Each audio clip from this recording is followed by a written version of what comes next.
Welcome to Beyond Sunday with Pastor Nick Williams. South Shore Community Church exists to help all people find and follow Jesus. Join us weekly as we talk through current sermons, theology, parenting issues, and how to have a gospel-centered marriage. We are praying that today's message helps you grow closer to Jesus. Now, here's your host, Pastor Nick.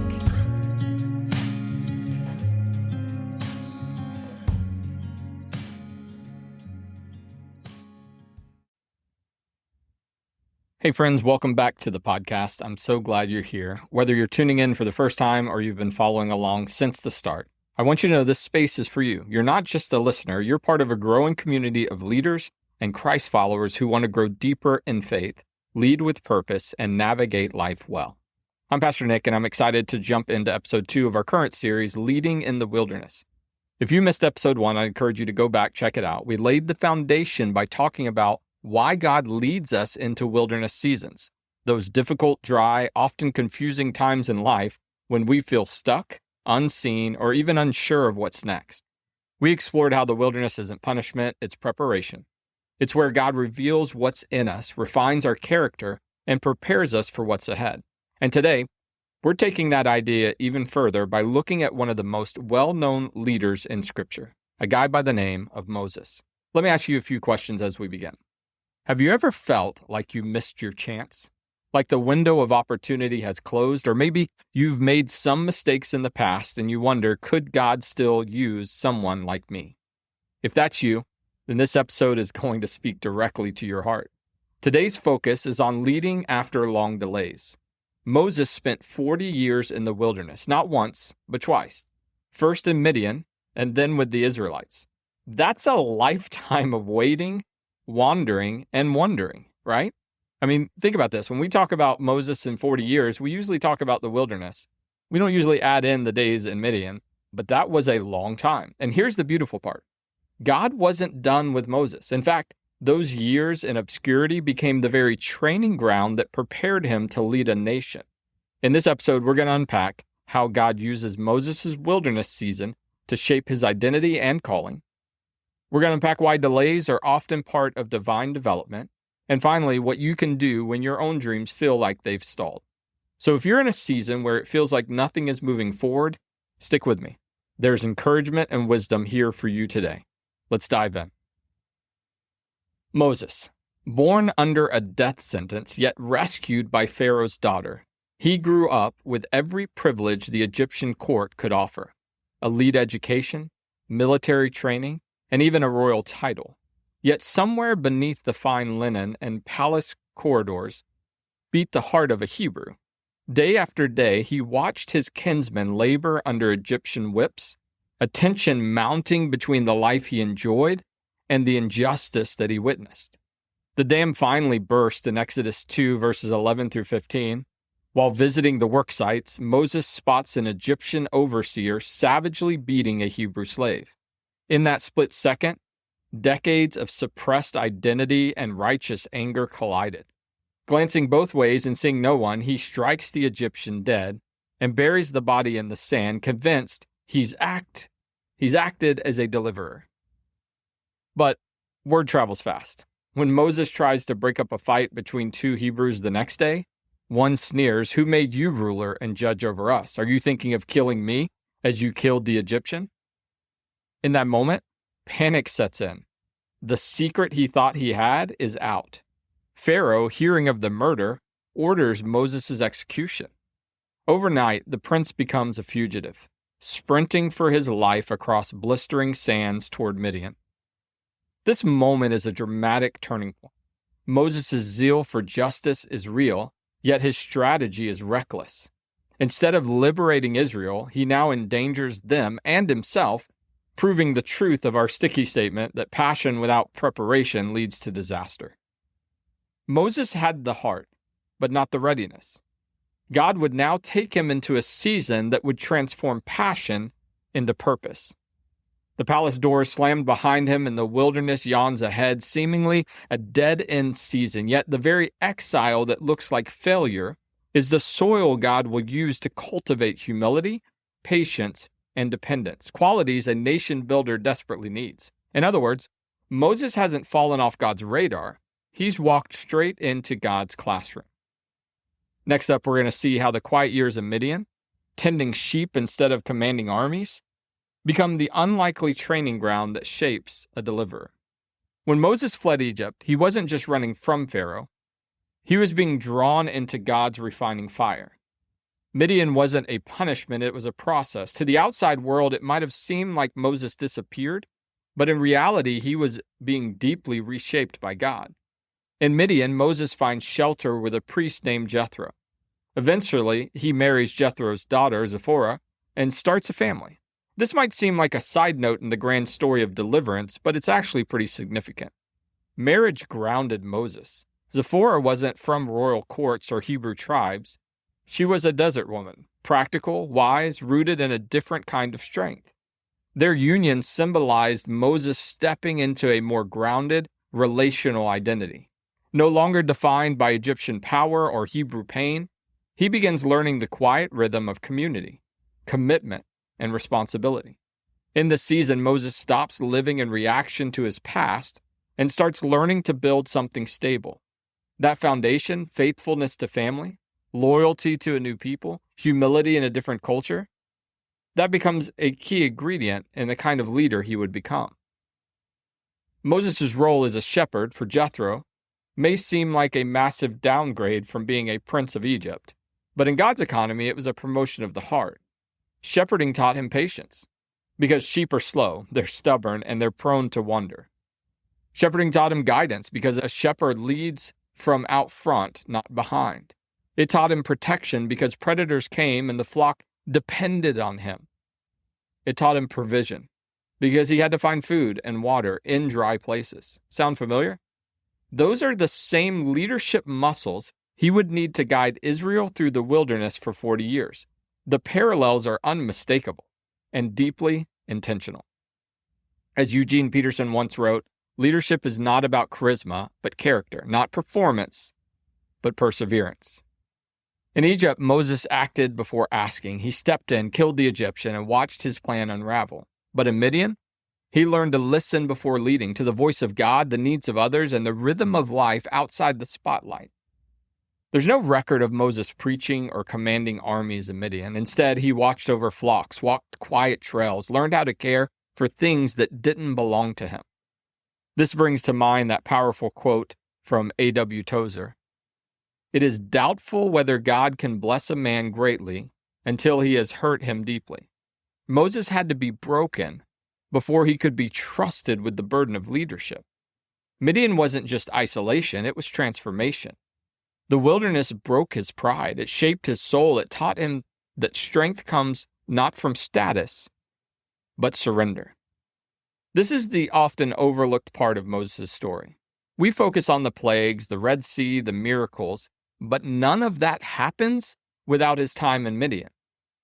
It was the hidden years that formed the man God would use to liberate a nation. The irony is powerful. Moses once led from privilege and impulse. Now, after decades of obscurity, he would lead from humility and wisdom. He would shepherd people because he had first learned to shepherd sheep. He would speak on behalf of God because he had finally learned to listen. So if you feel like you're in a season of obscurity, like nothing is happening and no one sees you, remember this. God often does his most important work in the least visible seasons. Moses didn't waste Midian, and neither should you and I. Now, when we imagine divine encounters, we tend to think of mountaintops, holy temples, or dramatic revelations. But in Exodus chapter 3, the first 6 verses, it flips that expectation upside down. Moses isn't fasting or preaching or doing anything obviously spiritual. He's doing his job. He's tending sheep for his father-in-law on the far side of the wilderness. It's just another day in Midian, just another step in a long, quiet season of obscurity. And it's right there in the middle of the mundane that God shows up. Verse 2, there the angel of the Lord appeared to him in the flames of fire from within a bush. Moses saw that though the bush was on fire, it did not burn up. What makes this moment extraordinary isn't the bush. It's the fact that Moses noticed it. He slowed down enough to see that something unusual was happening and turned aside to investigate. That's when God spoke. This is the profound truth for leaders and believers alike. God often reveals himself not through fireworks, but through our faithfulness. Not in palaces or platforms, but in the quiet places of consistency. Moses didn't earn this moment through extraordinary achievements. He simply showed up, day after day, tending the flock. And it was in that posture of quiet obedience that heaven broke in. I've heard it said this way, that ordinary obedience is the gateway to extraordinary encounters. Let that sink in for a moment.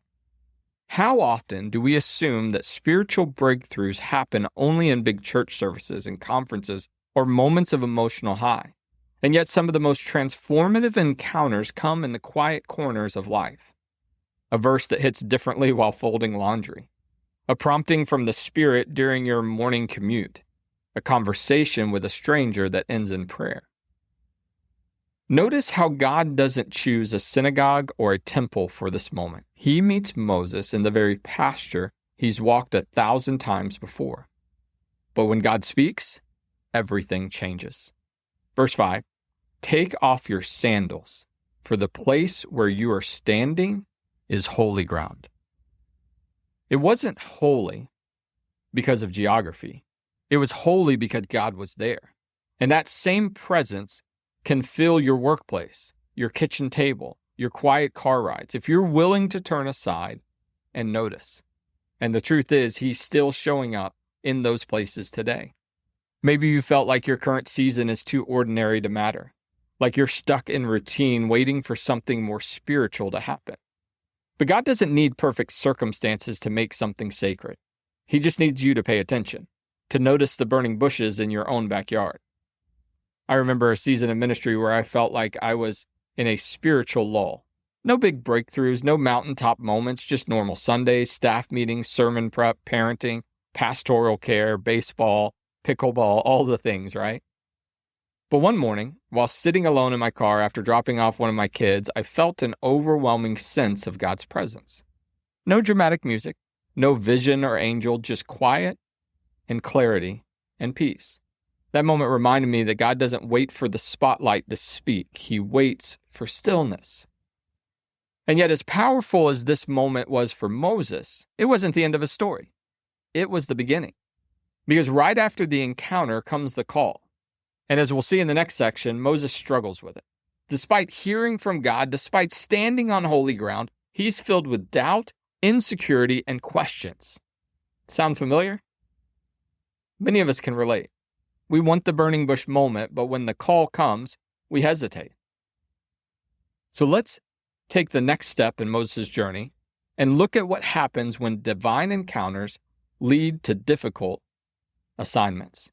You might expect that after such a powerful encounter with God at the burning bush, that Moses would be fired up, ready to charge back into Egypt like a spiritual superhero. But that's not what happens. Instead, Moses hesitates. He resists. He second guesses. And honestly, it makes him more relatable. When God gives Moses his assignment to go to Pharaoh and lead the Israelites out of Egypt, Moses doesn't jump at the chance. He pushes back with a series of protests that reveal a heart full of reluctance and insecurity. Verse 11, who am I that I should go to Pharaoh and bring the Israelites out of Egypt? Chapter 4, verse 1, what if they do not believe me or listen to me and say, the Lord did not appear to you? Verse 10, pardon your servant, Lord. I have never been eloquent. I am slow of speech and tongue. Each objection pulls back the curtain on Moses' mindset. The same man who tried to defend a Hebrew slave with his own fist is now standing in front of a burning bush, paralyzed by self-doubt. What changed? 40 years in the wilderness will do that. Time has humbled Moses, but it's also worn down his confidence. Delays often do that. They create space for doubt to grow louder than dreams. The longer we wait, the more likely we are to believe the lie that our moment has passed or that we're not enough. Moses thought he had missed his window, but God knew. His preparation was right on time. What's striking is how God responds to each of Moses' objections. God doesn't try to boost his self-esteem. He doesn't say, you've got this, Moses. You're smarter and stronger than you think. Instead, God simply says, I will be with you. Verse 12. That's the heart of the calling. It's not about Moses' qualifications. It's about God's companionship. John Maxwell said it this way: God doesn't call the qualified, he qualifies the called. And often the qualifying process looks like 40 years of silent shepherding and self-doubt, because God is more interested in who you're becoming than how quickly you get there. This is true for every leader, every parent, every pastor, every believer. If you're waiting to feel ready before you step into what God is asking you to do, you may never move. God isn't looking for perfection. He's looking for obedience. If you've ever heard God's call and immediately thought, I'm not smart enough, I don't speak well, I don't have the right credentials, what if they reject me? You're in good company. God doesn't need your resume, he needs your yes. So what do you do when you feel inadequate? Name the fear. Get honest about what's holding you back. Take a moment to remember his promise. God didn't say, go and I'll check in later. He said, I will be with you. And then take the next step anyway. Courage isn't the absence of fear. It's obedience in the face of it. Moses' reluctance didn't disqualify him. In fact, his weakness becomes the stage for God's strength. And as we'll see next, the God who calls us also equips us, often through the very seasons we thought were setbacks. So stay with me, because what happens next is the beginning of Moses' stepping fully into his calling despite his insecurities. One of the most overlooked aspects of Moses' leadership journey is how long it took. From the palace in Egypt to the plains of Midian to the edge of the promised land, Moses' path was anything but direct. It's a powerful reminder for all of us that delay doesn't mean denial, and that the wilderness seasons in leadership often hold our greatest lessons. When we feel stalled or forgotten, it's easy to become discouraged. But Moses' story helps us see delay not as punishment, but as preparation. These takeaways from his wilderness journey offer guidance for any leader navigating a season of waiting, obscurity, and uncertainty. Number one, wait well. Waiting is hard, especially for leaders who are wired for action. But how we wait says as much about our leadership as how we lead. Moses spent 40 years in Midian before receiving his call at the burning bush. That's not a timeout. It's a full curriculum in humility, patience, and preparation. Think about that. God wasn't in a hurry, and neither should we be. Think about Abraham Lincoln. He lost several elections and endured years of obscurity before becoming president at age 52. His earlier failures taught him perseverance, empathy, and resolve, qualities he would need to lead a divided nation. Delays are not empty time. They are soul-forming time. God is always working even when it feels like nothing's happening. Number two, stay faithful in small things. Before Moses ever led people, he led sheep. Day after day, in heat and dust, he guided a flock that wasn't even his. It wasn't glamorous, but it was formative. Jesus echoed this principle when he said, whoever can be trusted with very little can also be trusted with much. Luke 16:10. Many leaders want to skip to the big things, platforms, influence, titles. But the training ground for great leadership is often found in the mundane and unseen. Whether you're leading a team or folding laundry, God sees your faithfulness. The way you lead when no one is watching is the best indicator of how you'll lead when everyone is. Some people say it this way: big doors often swing on small hinges, right? Number three, listen for God's call. It was an ordinary day when Moses noticed a bush on fire and everything changed. God didn't break in through a royal announcement or part the heavens in front of a crowd. He whispered his call through an unexpected flame in the middle of nowhere, and Moses was paying attention. Many of us miss God's voice not because he isn't speaking, but because we're too distracted to hear. And so let me encourage you, create space for solitude, silence, and scripture. Take walks. Pray with expectation. Journal your questions. These spiritual rhythms position you to hear the whisper when it comes. Sometimes God doesn't shout to get your attention. He waits until you're quiet enough to hear. Number four, don't disqualify yourself.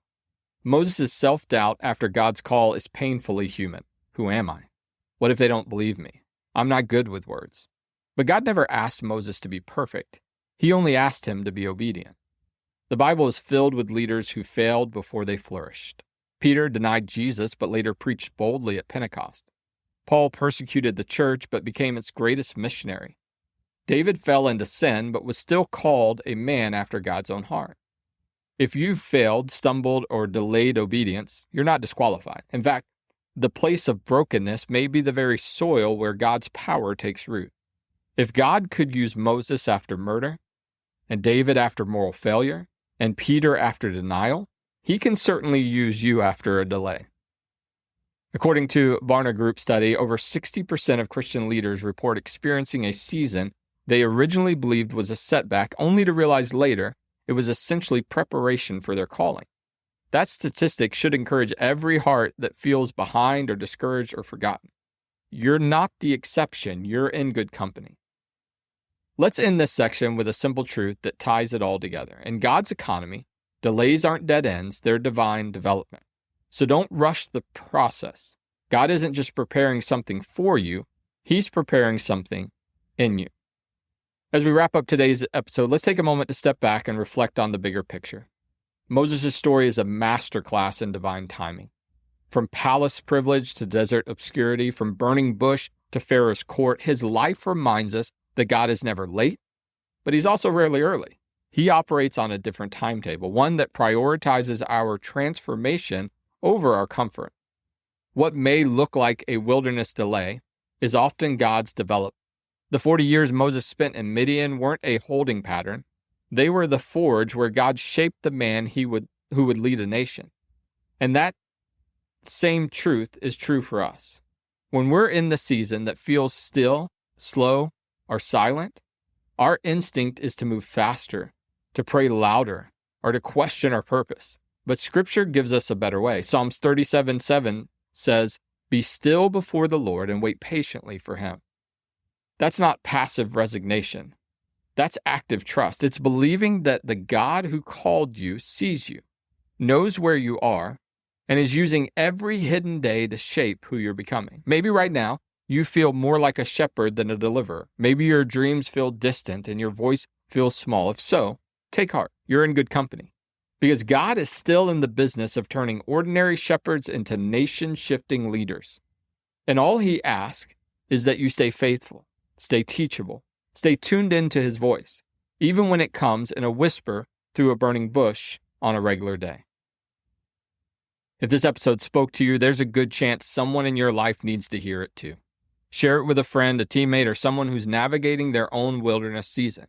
You never know what word of hope might shift their perspective. And don't forget, subscribe to the podcast so that you don't miss the rest of our Leading in the Wilderness series. We've got some powerful episodes coming up that continue to unpack how God meets us, shapes us, and uses us, even in the dry seasons. God's timing is never wasted time. It's working time. So keep walking, keep waiting, keep trusting. We'll see you next episode.